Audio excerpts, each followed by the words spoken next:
PMPAD, des marchés de restauration de la police nationale d'Haïti, des fonds de développement et des collectivités territoriales, les FLAT qu'on appelle communément fonds communaux, des enquêtes patrimoniales sur diverses personnalités politiques, actuelles et anciens dignitaires de l'État. L'ULCC qui, à partir de ce jour, transmet sous ma direction au total 56 rapports d'enquête sur des faits accablants de corruption, ne fléchit pas, ne transige pas, mais plutôt exige des comptes. Elle vient de déférer en état 3 anciens responsables des CRLDI après une enquête pénale, je dis bien pénale, approfondie, qui a duré plus d'1 an. Le pouvoir sans équivoque tiré de l'article 11 du décret du 8 septembre 2004.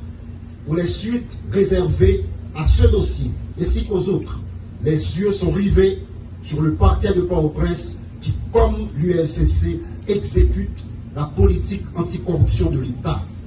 Enfin, chaque journaliste ici présent sortira de ces lieux avec un résumé exécutif de chaque rapport d'enquête, comme me l'autorise l'article 9 du décret qui crée l'ULCC.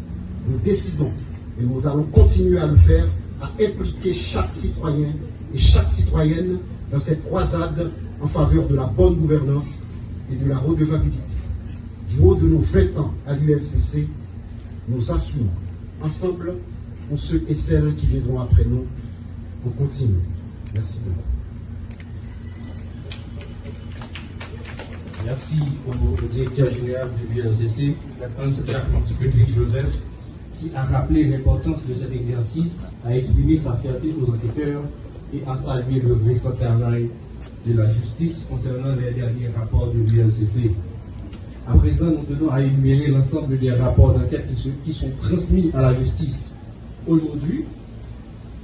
D'abord, c'est le rapport d'enquête sur les missions officielles de l'ancien protecteur du citoyen Renan Edouville pour les exercices fiscaux allant de 2019 à 2024.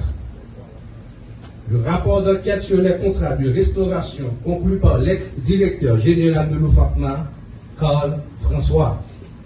Rapport d'enquête sur des suspicions de corruption dans la production des passeports au sein de la direction de l'immigration et de l'émigration pour la période allant de septembre à décembre 2024, qui concerne particulièrement l'ancien directeur Stéphane Vincent.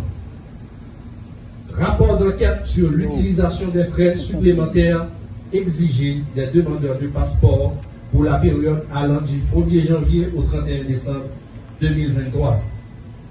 Et les deux autres rapports sont des rapports régionaux. C'est le rapport d'enquête sur les allégations de corruption faites à l'encontre de certains employés et cadres du centre de réception et de livraison de documents d'identité de ces morts. Et enfin, le rapport d'enquête concernant le chef du service de l'enregistrement et des opérations domaniales à la direction départementale des impôts du centre DDIC, Gerline Joseph. Nous tenons à remercier nos amis de la presse pendant que le protocole conduit le directeur général à son lieu sûr. Maintenant, nous allons remettre à chaque journaliste un résumé exécutif de ces chaque rapport. Merci beaucoup.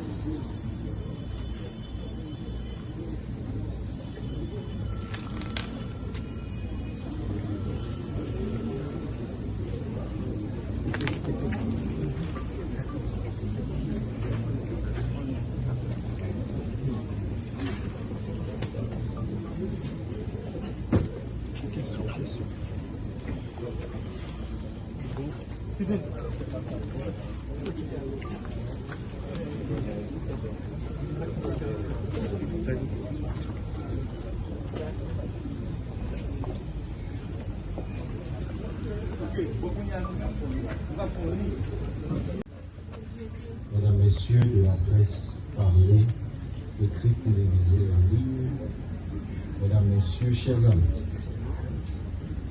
Haïti vit l'un des pires moments de son existence. Un reculement démocratique inquiétant, une instabilité institutionnelle préoccupante, une crise sécuritaire étouffante, une situation humanitaire déshumanisante. Nos enfants, nos jeunes, nos filles, nos femmes sont tués, violentés, humiliés.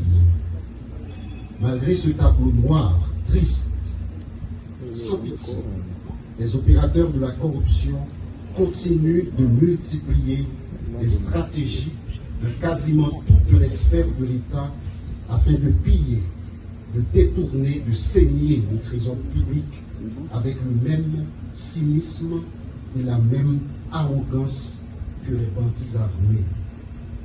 Que ceci soit clair, de notre lieu à l'ULCC, nous ne faisons aucune différence entre ceux qui nous terrorisent, qui assassinent la population civile, et ceux qui nous volent et qui s'enrichissent illicitement.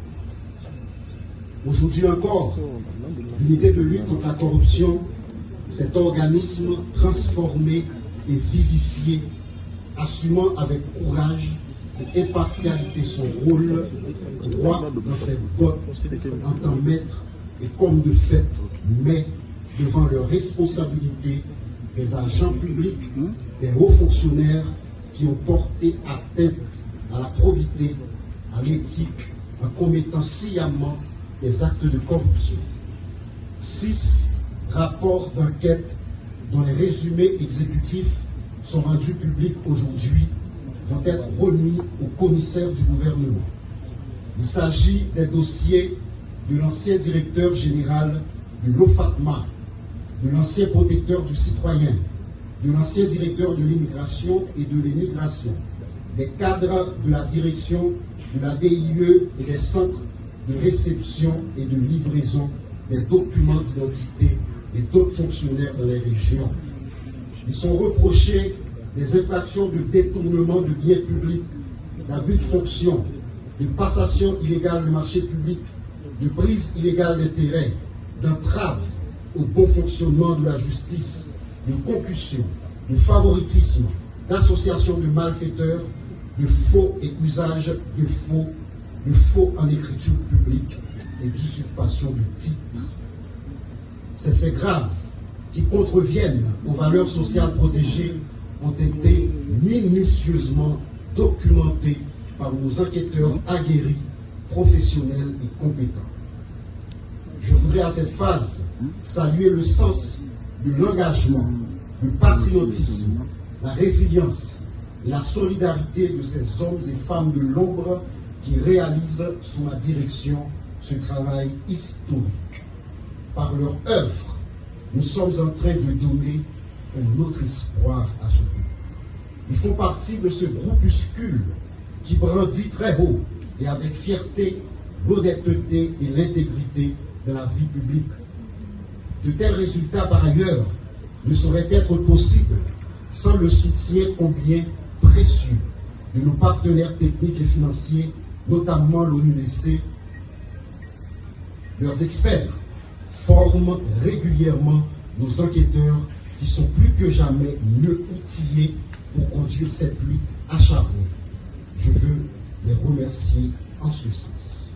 Par ailleurs, l'ULCC veut saluer dans ce contexte très difficile les récents efforts de la justice dans certains dossiers de corruption qui tendent à lancer des signaux clairs de l'existence de magistrats qui ne s'alignent pas dans cette tendance générale de banalisation, de normalisation et d'institutionnalisation des actes de corruption.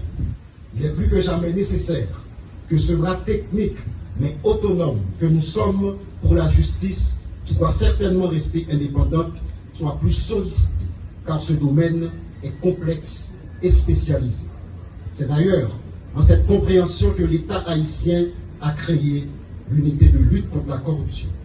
Par ailleurs, je note avec espoir la publication récente du décret portant création du pôle judiciaire spécialisé qui traitera des crimes financiers. Je porte aussi l'espoir que ce pôle sera rapidement rendu opérationnel et doté de ressources suffisantes et de magistrats compétents spécialisés en la matière et notamment reconnus pour leur intégrité et leur impartialité. Je termine mes propos pour rappeler que l'ULCC, comme le hibou qui est son symbole, cherche avec insistance et perspicacité la vérité sur tous les scandales de corruption. Il existe des enquêtes plus complexes que d'autres, qui prennent plus de temps que d'autres. Je veux m'adresser aux dénonciateurs, aux lanceurs d'alerte. Soyez-en certains que toutes nos enquêtes aboutiront. Je veux parler notamment des enquêtes conduites sur le Fonds national de l'éducation, FNE, au niveau du bureau de monétisation des